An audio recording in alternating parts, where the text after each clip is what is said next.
Hi, hello. Good morning. Araw ng Thursday ngayon, mga ka-team, no? Vitasil International. Grabe. Andito ngayon sa atin ang top 9 ng Vitasil, no?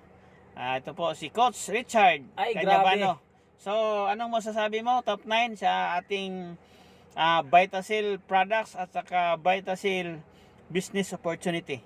Napakaganda ang opportunity na ito, Vitasil International, lalo na sa ating products.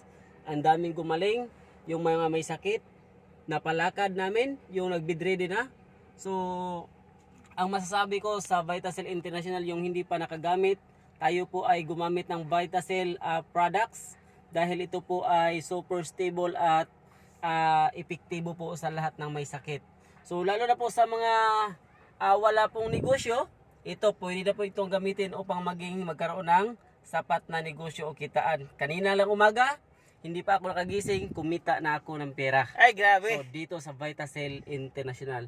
So, sa lahat po ng hindi pa po nakagamit ng Vitasil, ulitin ko, ito na po ang pinaka-mainam niyong gamitin upang ang iyong karamdaman ay gumaling kayo sa inyong sakit na naramdaman. Yes. So yan po ang ating top 9, Coach Richard. So sa umpisa, in-invite ko